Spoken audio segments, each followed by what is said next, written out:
Hello， 大家好，我係 Asmi。喺2025年嘅5月1日開始，入境泰國前3日要上網填一個 TDAC form。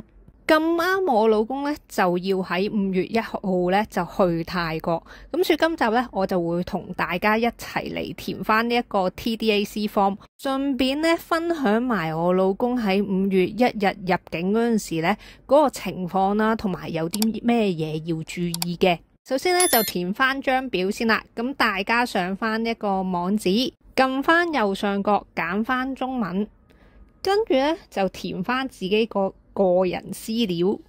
大家特別要注意咧，嗰個居住城市嗰度咧就寫翻你住邊區，咁樣就 OK 噶。譬如大埔區你就填翻泰埔咁樣啦。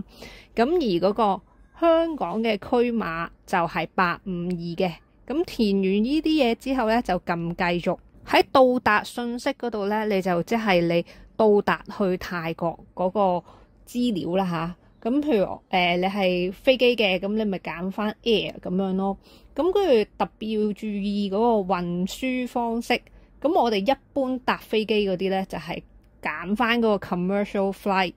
咁而嗰個出發嘅信息咧，就即係你離開泰國嗰啲嘅資料。咁填翻呢兩部分嘅資料咧，我哋就可以睇翻嗰個住宿信息噶啦。喺住宿信息嗰度咧，如果你住酒店，你就揀翻 hotel 填翻佢嗰個地址啦。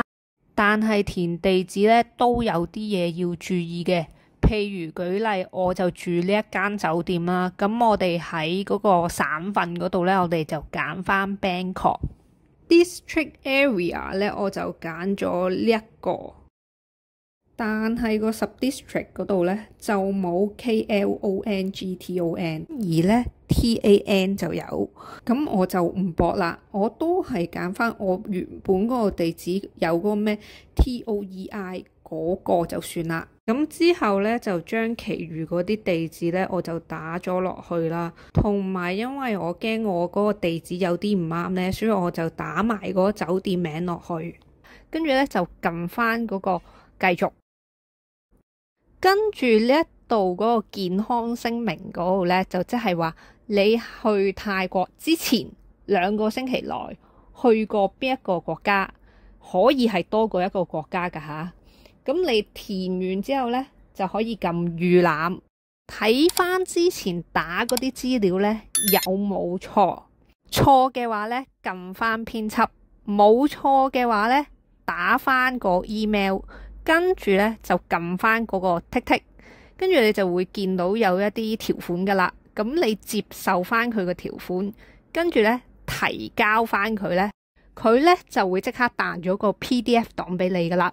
入邊有個 QR code， 大家入境用嘅，可以印翻一個 PDF 檔出嚟，或者就咁俾佢睇嗰個手機屏幕都 OK。同埋咧，你個電郵咧亦都會收到呢一個嘅 PDF 檔嘅。萬一大家嗰個資料上有啲咩填錯嘅話咧，入翻去頭先嗰個網址，輸入翻呢一啲資料，跟住咧你就可以改翻嗰啲嘅資料。但係咧就有幾個資料咧你就唔改得嘅。咁如果係嗰幾個資料唔改得嗰啲，你係錯咗嘅話咧，要重新再申請過一張噶啦。好啦，到5月1號啦，實施咗之後入境嘅情況係點呢？根據一啲網上嘅資料同埋我老公實際入境嘅情況所講嘅吓，係同以前入泰國境係冇分別嘅。有啲網友咧就咁將嗰個 DTAC form 嘅截圖俾個入境官員睇，咁就 OK 啦。而我老公咧入泰國境嗰陣時咧，係直情嗰個官員直情係冇問過佢攞嗰張 DTAC form 嚟睇嘅。如果你入到泰國境冇填嗰張 form 咧，你就掃呢一個 QR code 就即刻喺手機嗰度填 form 啦，或者咧佢有幾部呢一啲機俾你去填 form 嘅。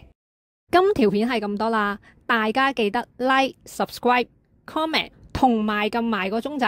嚟緊仲有好多泰國片嘅，下條片見，拜拜。